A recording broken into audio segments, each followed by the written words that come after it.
Donald Trump was in full panic mode in the Oval Office as Iran cut him out of any deal between Iran and Oman, and Iran did it in public.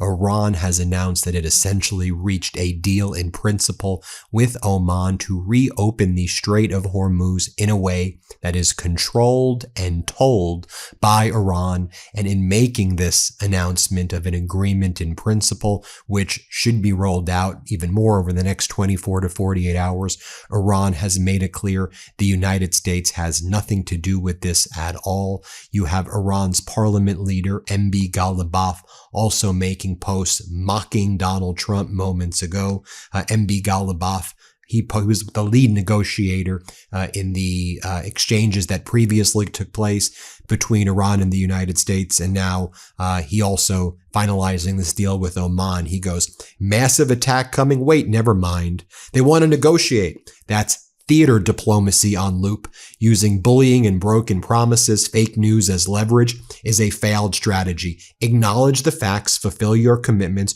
We don't need more theater. And then Iran announced that they were moving forward with this deal with Oman. Also, this should be noted, really not getting coverage anywhere else.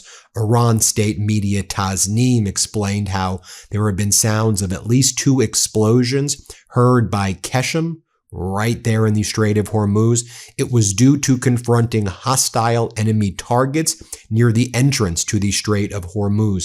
The achievements of this operation by our brave forces will be announced to the public in the coming hours. And so what appears to have taken place, whether these were U.S. ships trying to get into the Strait of Hormuz or the U.S. telling other ships to get into the Strait of Hormuz, Iran is announcing they shot at them, and then whatever was going to happen, people who were trying to get into the strait abandoned their plan. Now, with this as prelude, Donald Trump in the Oval Office was asked. So we're hearing about this deal in the Strait of Hormuz. Hey, Donald. He's got the weird hair thing going too. He's like been wearing a wig or something, it appears. At least that's what it looks like. Has a deal been reached to reopen the Strait of Hormuz?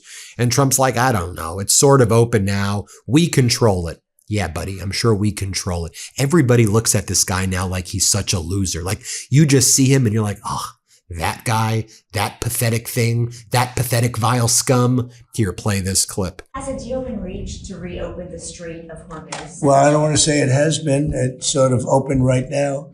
You know, we have a thing called the blockade headed up by the U.S. Navy, and we control it. And now we control it, but they can always shoot something. They always have something or drop a mine.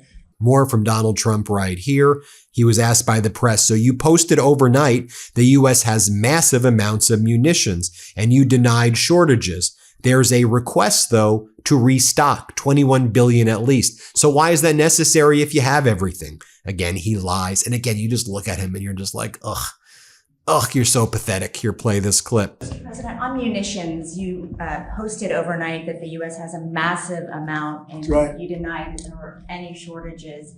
There is a supplemental request for $21 billion to restock. So why is that request still there if there's no because we urgency? Need more all the time. I mean, we need more. Look, we gave tremendous amount to Ukraine. The Biden people did. And they were given free of charge, no charge, billions, hundreds of billions of dollars. And fortunately, I built up so much during my term. I rebuilt the military and also loaded it up with a lot of stuff. We have certain types of munitions that are very powerful, that we have virtual unlimited supply. We have others where it's a little bit tighter, and we're getting them in on a daily basis. As you know, our defense companies are building more plants right now than at any point in history. They're building plants for the Patriots, for the Tomahawks, for everything.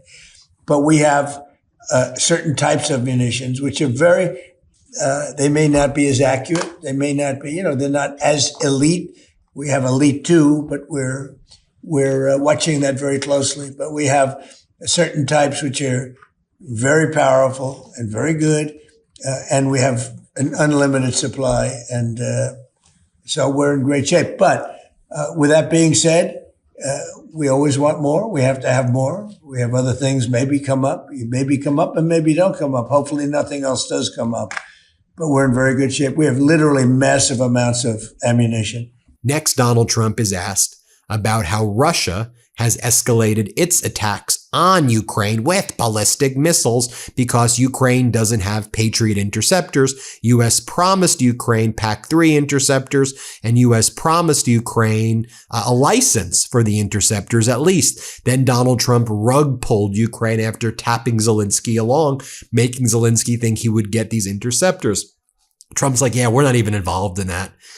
That's a whole other ocean away. Here, play this clip. Russia seems to have increased their attacks on I know civilian it, areas. yeah, I know That must be of concern to you, Mr. President. Well, look, we're not involved from the standpoint we're separated by an ocean, but I hate to see 25,000 young people a month get killed, and that's what's happening. Between Russia and Ukraine, they're losing on average 25,000, mostly soldiers, a month. And, we're working on it, and I think we're making progress, but it's a violent, very violent war. There's a lot of hatred in that war, a lot of hatred between the two leaders. I settled 8 wars. I thought this would be maybe one of the easier ones, and it turned out to be the most difficult. But progress is being made. Thank you very much, everybody. Thank you. Thank you very much. Well, what about this, Donald? A reporter says, Zelensky says his country desperately needs long-range missiles. And Trump, after claiming we have all the munitions we need, attacks former President Biden and says, well, we need missiles too. Again, what a pathetic loser. This guy is such a damn loser. Here, play this clip. Mr. President, on Ukraine, President Zelensky says his country desperately needs long-range missiles or those Patriot missile batteries. Is that something that you're... Well, I mean, we want missiles too. When Biden gave him so much, Biden gave $300 billion worth of ammunition. He's then asked about Max Miller, who has had numerous very credible allegations, but allegations against him by his wife, allegations that he was abusive to her, to his daughter, to other women. Max Miller denies it, but he's looked like an absolute psychopath on the various interviews he's been doing lately as well. Donald Trump says, I'm not going to get involved in this. Yeah, I'll just... Good luck, Maxie. Trump calls him Maxie, by the way. His boy, Maxie. Here, play this clip. Mr. President, the deadline for Representative Max Miller to withdraw from his race is coming up next week. Do you believe he should withdraw? Well, I'm not going to get involved in that. It's a very sad situation. And I know Max very well. But it's very, very sad that a situation like that takes place. Yeah. Do you think the DOJ should... A reporter then says, all right, but this war is really causing a lot of Americans pain. What's your message on affordability? And Trump's like, whatever, I inherited the highest prices. That's why there's an issue. Here, play this clip. And Mr. President, Republicans are arguing a lot right now about affordability. What is your message on affordability going into the midterm? Well, that's a good question, but it's sort of simple to answer. I inherited the highest prices ever. I inherited the worst inflation in the history of our country. And we have done an amazing job. Then he's asked, you going to endorse JD? And Trump's like, no, don't listen to that. Here, play this clip. Mr. President, there is a report that you told donors that they need to get JD Vance elected in 2028. Is that your official endorsement? No, it's I heard about it a little while ago. I think he's great. But we're way too early to even be thinking about that. And then Donald Trump says that we have a big percentage of the chip business by the time I leave office. Well, that's because former President Biden did the CHIPS Act, which, by the way, you took CHIPS Act incentive money in order for you to become the biggest communist, and you took over companies. You have Governor Newsom posted this photo. Donald Trump is the leading socialist of our time with his glorious government takeovers. The Socialist Republic of America enters a bold new era of government-run business. All hail Conrad Trump. Here's what Trump says about the CHIPS Act, turning incentive pay into him taking control of 30 companies with equity stakes. Here, play this clip. Unbelievable business. Chips will have a big percentage of the chip business by the time I leave office, which could be a long time. Who knows? But it could also be fairly quick. They say 2.5 years. We're going to find out. And then you have Stephen Miller, the little weasel boy, says the following. Let's play this clip. It's been clear, obviously, since the day that it was passed. You can go back and you can read the congressional debates. This is not something that's even seriously contested by anybody. the president is using his authority as commander-in-chief to sign first an executive order using the new ruling the Supreme Court issued to expand the definitions of people who are ineligible for birthright citizenship.